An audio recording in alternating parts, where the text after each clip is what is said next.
Ер нь бол парламентын арчил бүхий улс орнуудад хоёр зарчим байгаа. Олон шийдвэр гаргана, цөөн хяналт тавина гэж.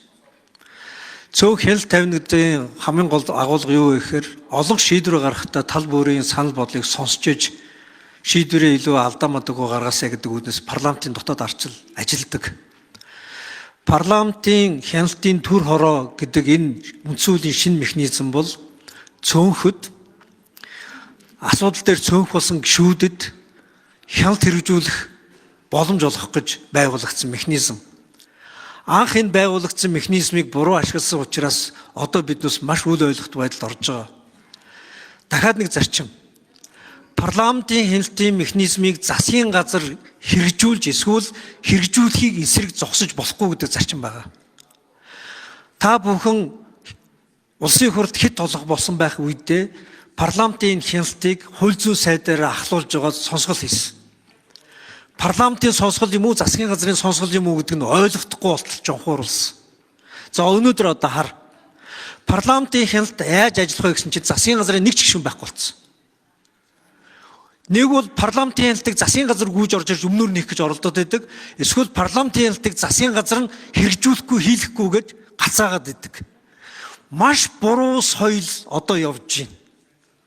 Парламентын энэ хяналтын төр хороог цөөнх гарын үсгээ зураад байгуулах гэж яхад олонх нь байгуулахгүй гэж санал хураалтаар унах юм бол парламент цаашдаа хяналт хэрэгжүүлэх чадамжгүй болно гэсэн үг. Парламент ёс байхгүй болно гэсэн үг. Парламентын хамгийн гол агуулга ямар нэгэн тусгайсан тодорхой олон нийтийн хямраас нь ийм сэдв дээр парламентын гишүүдийн тодорхой хэсэг гарын үсэг зурсан бол тэр төр хороог парламент байгуулад ажиллуулах ёстой. Гэтэл одоо энэ хар бид өнөөдөр энэ төр хорог байгуулахгүйгээд унах юм бол дараа нь арчил намын 42 гишүүн гарын үсэг зурсан ч гэсэн өнөөдөр намын даргаасаа болоо хэрэлдсэн байгаа энэ хоёр тал нэгдээд зогсоход цаашид арчилсан нам нэгч төр хороо байгуулахгүй хэмжээнд ирнэ. Ийм дампуу соёлыг, ийм гажууд үйлдэлийг бид бол одоо дэмжиж ерөөсөө болохгүй. Парламентын гишүүд гарын үсгээ зураад энэ асуудал дээр төр хороо байгуулна гэдэг улсын хурлд өргөн барьсал бол улсын хурл тэрийг байгуулж өгөх ёстой шүү. Бид бумеранг шидэж болохгүй, бусч ирдэг.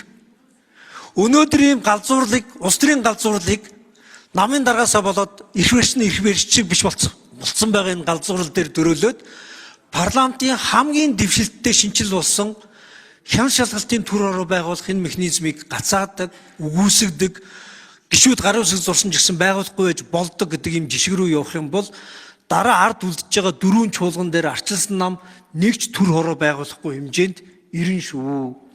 Энийг биднес бодох ёстой. Цөөхөн цөөхших, олонх нь олгоших байж чадахгүй энэ галзуурлаараа Монгол улсын парламентыг бити дампууруулчаарай. Танаа намын дарга хэн байх бол танаа намын асуудал. Монгол улс парламенттай байх гэдэг бол Монгол улсын парламент засгийн газраа хэн чадах байх гэдэг, чадах ёстой гэдэг бол энэ үндсүүлийн байгууллагын суур зарчим шүү. Үндсүүлийн суур дэг журам шүү. Би энийг л хэлмээр байна. Олон өдөр бараг сар гарan харлаа. Ардын намын 3 хурл, удирдах зөвлөл, баг хурл, их хурл, энэ 3 хурлын дунд засгийн газар ч үгүй боллоо, парламент ч үгүй боллоо, танаа олонхын бүлэг ч үгүй боллоо, намын даргач